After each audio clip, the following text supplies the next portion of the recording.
If you want to learn about critical path analysis and pull planning, this video is for you. Hi, my name is Colin. I'm with OverVue Planning Systems. I'm about to show you an old video from our founder and CEO, Alan, who's doing an in-person workshop from 2001 explaining how critical path analysis works using sticky notes and a dry erase board. Our software is based off of sticky notes and dry erase markers, as you can see behind me. I'll be showing you guys a deeper dive into the functionality of OverVue in my next YouTube video. Enjoy the clip from Alan from 2001. This is a time-scale dependency chart. Some of you may have seen variations of it and so on. Where we have added a few things is our technology. Technology, we use dry erase board. And the other technology is we have formatted, they used to be called Post-its, we now call them taskets. And the tasket allows us to describe the information on the task, the piece of work that needs to be done, the duration of the task, the resources, and whether those resources are full-time or part-time, and we can put the costing of that here as well. We also have a real neat method I'll talk about later of taking this information and putting it into whatever software program you want to use. Software program is great for managing it. It does a terrible job of figuring out the logic of how a plan works. Now, you may think this is limiting. All we do, with the bigger projects, we just simply take some clear packing tape and we just tape these things together. We can go out the door, down the hall, make them double, triple wide, as big as you need them. In January of this year, I had a contract working with Statistics Canada in Ottawa to plan their 2006 census. This is a $500 million project. It's the largest non-military expenditure in the Canadian government, and it took us 6 days.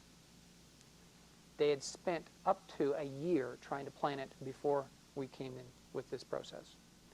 I talk about objective-driven logic. We start on this side of the board and work this way.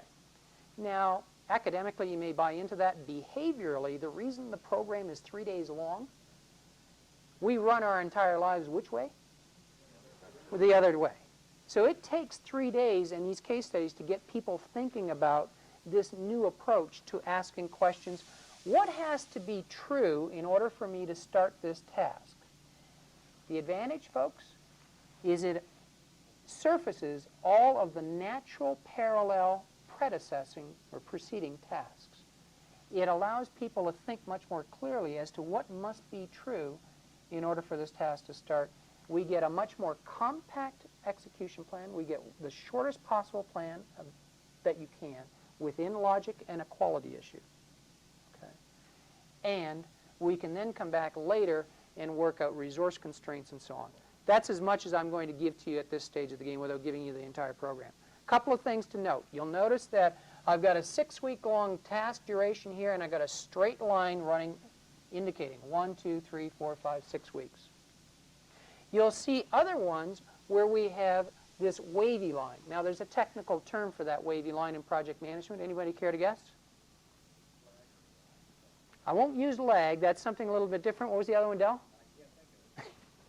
Float, or, I like float because of the wavy lines. I come out of the Navy is my background. Float or slack is the other one. Well, let's define slack. Let's see if we can come up with a definition. I've got a task here that's running 12 weeks long, and it's got some slack here. So how would you define this chunk of time? It is a variable. It allows you some buffer time. Okay? It's we won't go there yet. Okay? I know they would, but it's to a project manager and a project team, this stuff is indispensable. Because it allows you to make the juggling back and forth to try and get out of the problems with some of the resource constraints that you're already facing. The proper word for it is margin. Margin. Our definition here is the amount of time you can delay a task without impacting the start of the next task afterwards. Does that make sense? Okay, you can call it whatever you want, but simply that amount of time. So you can see I've got 0 float here, and I've got 1, 2, 3, 4, 5. I got 6 weeks of float on that one. That means the person or the team operating on this, visually you can see how much time do I have to adjust my schedule. All right? Next thing, Next definition up here. I have several paths up here, P-A-T-H-S. How would you define path float? It's just simply the total amount of float along any particular path. That's all path float is. So I can take a look at any one of these and add up the total amount of float. So let's see how this tool, you don't even know what's up here yet. I mean, most of you can't see this stuff because the print's a little small. Let's see if we can calculate the critical path. I'm going to start with my start sticker here. Where do I go? I've got a couple options. I could go down this way, and there's at least 1, 2, 3, 4, 5, 4 and a bit, and almost 2 down there. Someone said go up. So I have to go up to this one here. I only have one option in this one. Now there's a day of float in this one, so that indicates that we can have float in the critical path. Which way do I go? Can't go down because that's another week of float, but there's less float up this way. Do I keep on going?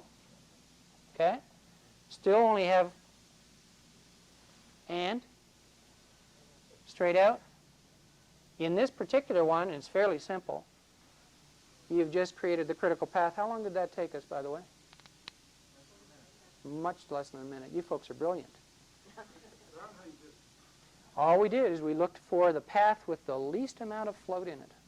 This path up here has only 1 day in it so far. I don't know how you can tell it's on there.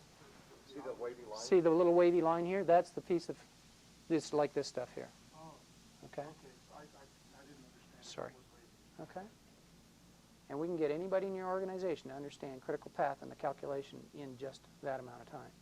Now, have any of you here had the thrill of doing this by the mathematical method? Yeah. It's fun, isn't it? You send people off to a course, how often do you get them calculating critical path afterwards? Never. Never. Now, I said this is the Holy Grail. Why is this even important to you from a project perspective, or an operational perspective for that matter? The simplicity of it, I think you can see it's very simple. I mean, this Yeah. absolute simplicity of your objective. I know. Okay. Very easy to calculate this. Now you know if Jerry here has a problem with screening the applicants, that's going to have an impact here, here, and here. So Jerry, we got to hop on that one. Let's say that Joe here is involved in this collecting baseline data, and he's late with that. No problem. Within reason. Less problem. Okay. So you can communicate this to the people in your organization almost instantly. The message there is that the project manager needs to be paying very close attention and have a zero tolerance attitude towards items on critical path. Very much so. Or a low Very much so. The neat thing about it is when we build one of these, by the way, this is the third exercise that the people do in the actual workshop. The next one is actually even more complex.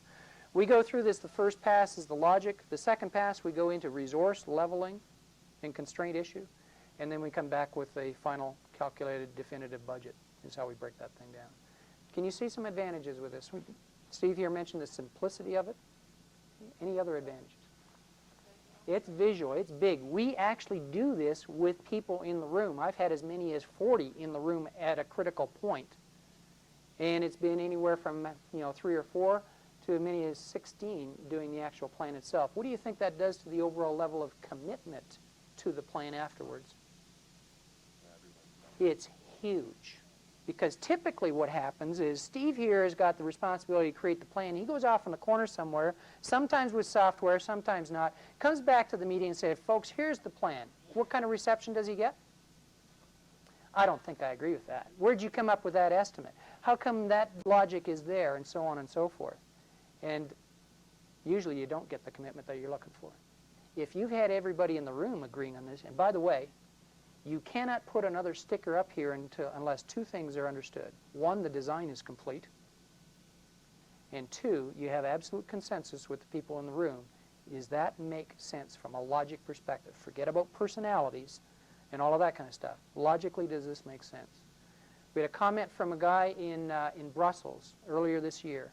He said, Alan, I don't know if you understand what you've got here.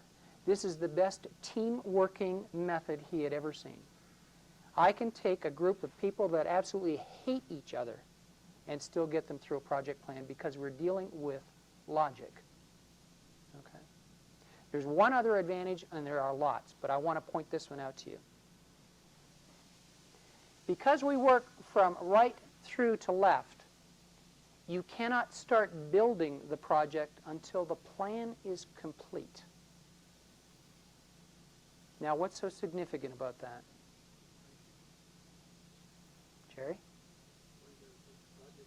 You've got to think that plan through all the way before you can get a chance to start working. When you start from this end, one of the dangers is I get the first couple of weeks planned out, therefore I can start working on it. And sometimes that you may find out that there are other issues that you discover later on and the plan is not accurate. That's a very, very key element to it. Our typical target audience for this is as broad a spectrum as you're talking about. We've had people who have 30 and 40 years in project management and managed. One of our facilitators had spent 30 years with Ontario Hydro, one of the world's largest power producers. And he was going into semi-retirement. He came back and he had up to $1 billion of projects reporting directly to he and his staff, and came back and said this was the best system he had ever seen for doing the planning. But you're absolutely correct. We don't limit it to just the project managers. We expand it to people who are participating, project administrators, the salespeople, and so on, so they can grasp the importance of all of this issue. Thanks for watching. Let me know what you think down below in the comments, and can't wait to show you an inside look into OverVue in my next video. Take care.